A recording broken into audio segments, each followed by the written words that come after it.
오늘은 요한복음 16장 1절부터 4절까지의 말씀을 함께 나눠보겠습니다. 요한복음 16장 1절부터 4절까지의 말씀 제가 봉독해 드리겠습니다. 내가 이것을 너희에게 이름은 너희로 실족하지 않게 하려 함이니 사람들이 너희를 출교할 뿐 아니라 내가 이르면 무릇 너희를 죽이는 자가 생각하기를 이것이 하나님을 섬기는 일이라 하리라.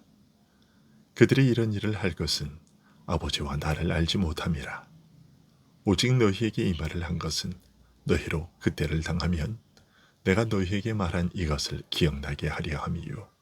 처음부터 이 말을 하지 아니한 것은 내가 너희와 함께 있었음이라. 아멘. 예수님께서는 우리를 남겨두고 떠나실 세상, 즉 우리를 보내어 그의 일을 이루게 하실 세상이 어떤 곳인지에 대해 알려주셨습니다. 하나님을 미워하고 그가 보내신 그리스도를 미워하는 세상은 우리가 하나님과 그리스도께 속했다는 것 때문에, 다시 말해 그들과 근원과 소속이 다른 것 때문에 우리를 미워할 것이라고 하셨습니다. 이런 근본적인 이질성 때문에 우리는 세상과 더불어 도저히 함께할 수 없을 것이며 끊임없이 갈등을 겪게 될 것이라고 하셨습니다. 세상이 그리스도를 받아들이지 않는 것은 증거가 없거나 불분명해서가 아니라고 하셨습니다. 예수님께서 가르치시고 행하신 것 전부가 누구도 부인할 수 없는 명백한 증거라고 하셨습니다. 그럼에도 불구하고 세상이 그리스도의 이름을 부인하는 것은 예수님에 대한 그들의 미움이 근본적으로는 하나님께 대한 미움에서부터 시작했으며 더욱이 그 미움은 까닭없는 미움이기 때문이라고 하셨습니다. 예수님께서는 이처럼 막무가내로 싫어하고 미워하는 세상에 우리를 남겨두시고 바로 이곳에서 우리를 통하여 그의 일을 이루어 많은 열매를 얻고자 하시는 것입니다. 누구도 부인할 수 없을 만큼 명백한 증거조차 거부하며 어떤 사리도 통하지 않는 그런 곳에서 그리스도라고 하면 무조건 계거품을 물고 덤벼드는 사람들 가운데서 우리를 통하여 많은 열매를 얻고자 하시는 것입니다. 그러나 이런 세상에서도 예수님의 말씀을 듣고 영접하여 믿은 사람들이 있었습니다. 예수님께서 승천하신 후에도 그의 말씀을 전하는 자들의 증거를 받아들여 믿은 자들이 있었고 앞으로도 있을 것입니다. 지금 주의 말씀에 귀 기울여 은혜를 바라는 우리가 바로 그 증거입니다. 도저히 믿음이 불가능한 곳에서 일어나는 이 이적에 대해 예수님께서는 이렇게 설명하셨습니다. 내가 아버지께로서 너희에게 보낼 보혜사 곧 아버지께로서 나오는 진리의 성령이 오실 때에 그가 나를 증거하실 것이요 너희도 처음부터 나와 함께 있었으므로 증거하느니라. 그리스도에 대하여 증거하는 우리의 증거를 통해 성령께서 친히 증거하심으로써 이런 일이 가능하다고 하신 것입니다. 비록 사람이 그리스도에 대하여 증거하는 것을 통해 증거하시지만 진정한 증거자는 성령이시며 오직 그분만 궁극적인 증거자이신 것입니다. 따라서 성령의 증거가 없이 사람의 증거만으로는 아무 효력을 발휘하지 못합니다. 사람의 말은 까닭없이 무조건 막무가내로 주를 미워하며 부인하고 배척하는 세상의 그 완악한 마음을 꿰뚫고 들어가 무너뜨릴 수 없으며 주를 영접하여 믿게 할 수 없는 것입니다. 주님께서는 자신이 왜 지금 이런 이야기를 하시는지 1절과 2절의 말씀을 통해 알려주셨습니다.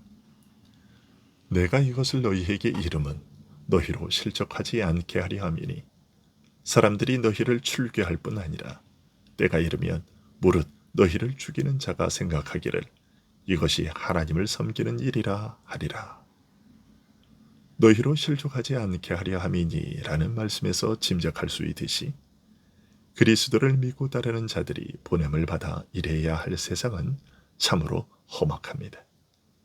그래서 믿는 자들은 세상으로부터 많은 시험을 받을 것이며 그 시험은 믿는 자를 실족하게 할 만큼 어렵고 힘들 것인데 먼저는 그리스도를 믿는 자들이 추례를 당할 것이라고 하셨습니다.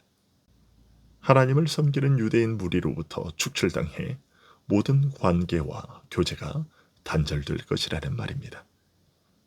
이것은 하나님을 섬긴다고 하는 자들로부터 하나님과 상관없는 이단으로 정죄당하는 것을 뜻합니다.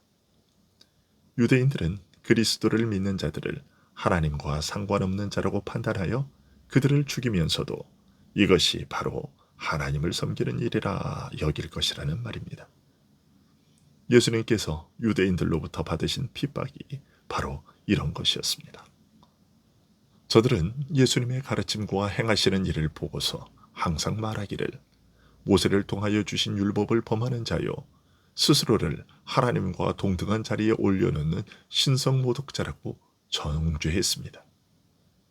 결국 그들은 하나님의 이름으로 예수님께 사형 판결을 내렸습니다.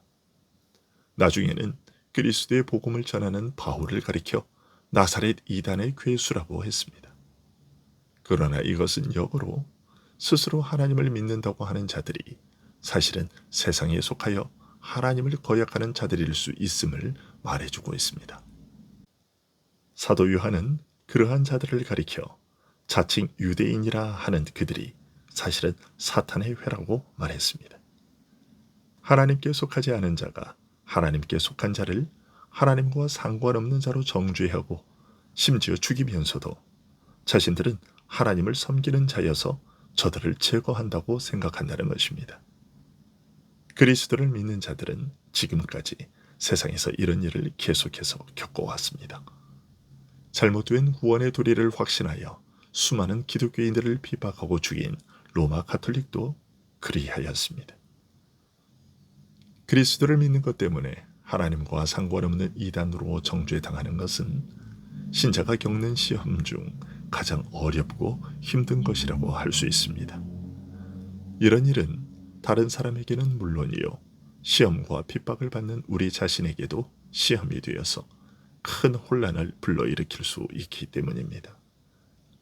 예수님께서는 우리가 이런 시험을 당할 때 실족하지 않도록 우리에게 미리 알려주신 것입니다.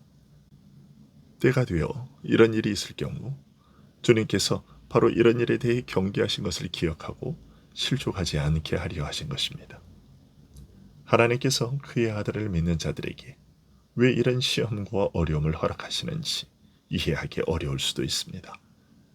물론 죄와 마귀의 세력을 완전히 굴복시키고 제거하실 때까지 이들과의 영적 전쟁이 당연한 것이라고 받아들일 수도 있습니다.